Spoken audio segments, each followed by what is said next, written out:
In a playoff game, man, scoring 8 points feels like forever. And that's what it felt like out there. And I think it started with just how we started off the second quarter and allowed them to feel very comfortable in that first quarter, and there was carryover. So I think we got to give them credit for hitting shots and doing the right things and capitalizing off our turnovers and also our lack of physicality.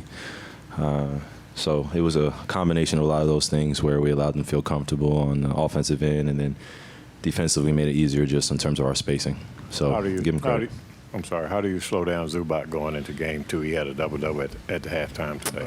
Yeah, just being mentally prepared and physically prepared to match his energy. Kind of threw us for a little bit of a loop when they started off the game with him posting up.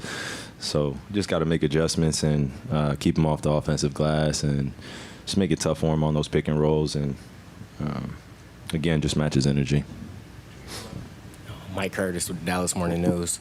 Obviously a week between games and even longer for you and Luka. Just how much did the long layoff kind of play into the first half, just offensive level?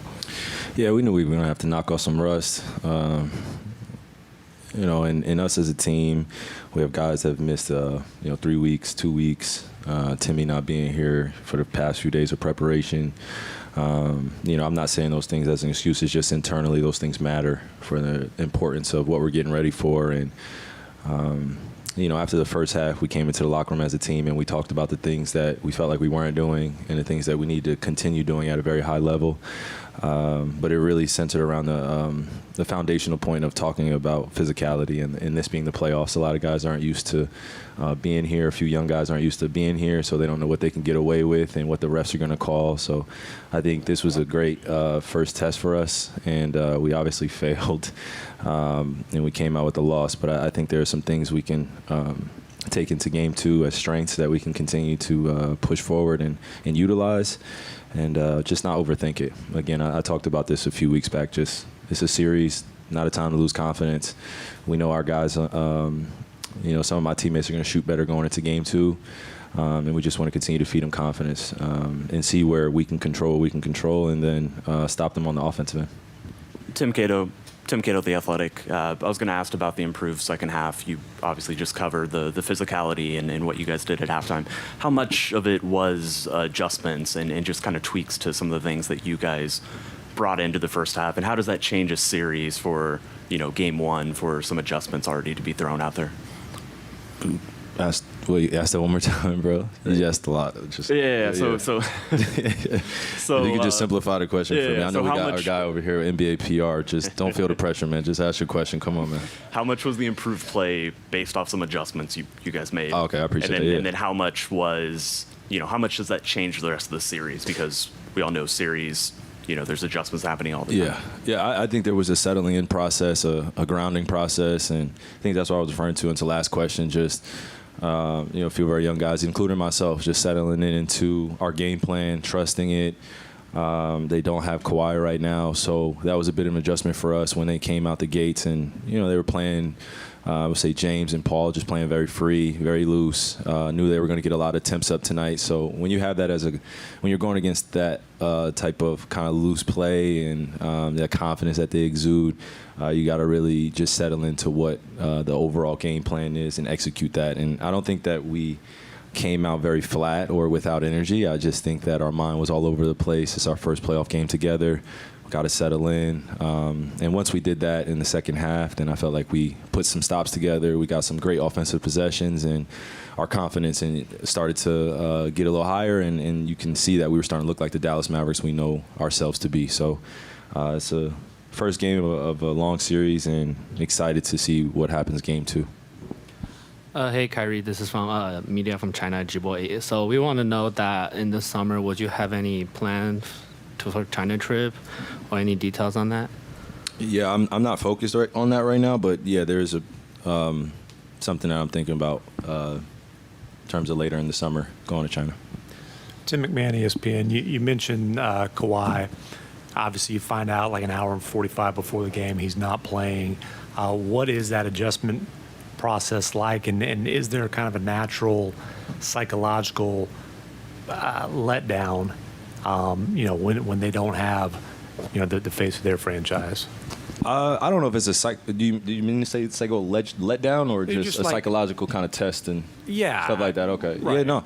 It is a psychological game. We're playing chess, we're playing a high level, combative game, competitive game. So when someone like Kawhi, who has a huge presence for their team, does a lot offensively and defensively, isn't playing, then there's a bit of an adjustment period mentally that you got to get ready, because that means that other guys have to step up.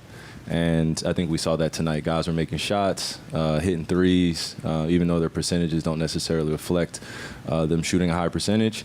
So we got to tip off our hat for them coming out and hitting us in the mouth in the first 2 quarters and taking care of home court and playing off the crowd and the excitement, and us being, unprepared for the physicality in the first 12 minutes. And then, after that, we settled ourselves and we got ourselves in the ball game, and we saw some positive things that we can carry over. But I think I have to agree with you. Psychologically, it was definitely a different mindset going in once we knew that Kawhi wasn't playing.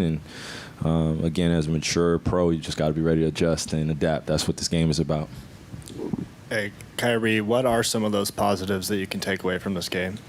Going into the second half, I think we really challenged them. We outscored them in the second half. We got stops. And also, some tendencies we saw from guys on their team that they were really going opposite and really challenging us to guard their different looks. So the first half, I think they had a few plays that we just weren't prepared for, and we got to take that accountability. But in the second half, I feel like once we picked up the physicality and we started demanding that greatness out of ourselves and stopped being afraid of the moment and started settling into what we're in. It's a war out there in the playoffs, metaphorically speaking, of course. So we got to enjoy it and have fun, but at the same time, bring it to these guys. Going against some Hall of Famers, so they're not going to make it easy. I don't even know if we're the favorite in this series, so we just got to really pay attention to what we can control.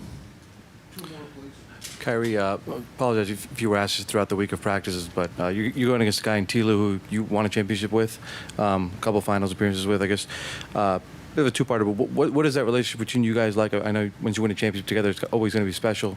And what do you know about just the way he coaches, the way he adapts, and the way he kind of gets guys on his side? Yeah, I think I would echo your first statement. We're bonded forever.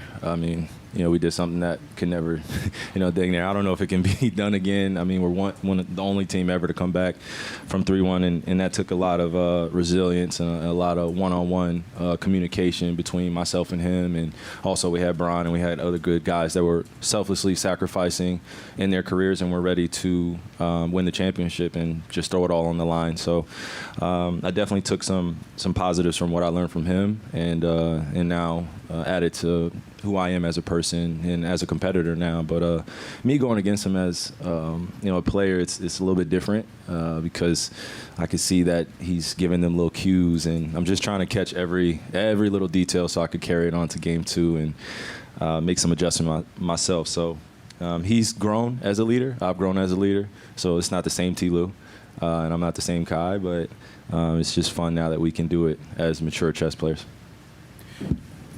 Kai, along those same lines almost, you and James, I remember when James got to Brooklyn and you was like, you be the one and I'll be the two. I think that might have helped him. Definitely, you can see it, what you and Luka have together. How does that kind of help you go through this playoff series when you guys, for the first time since y'all were teammates, are going up against each other in a playoff series, you and James? Yeah, well, to answer your first part, I think the true testament of greatness is being able to adapt with other great players and not lose your identity and not fall into the victimization of external distractions and people telling you what you should be and how you should play.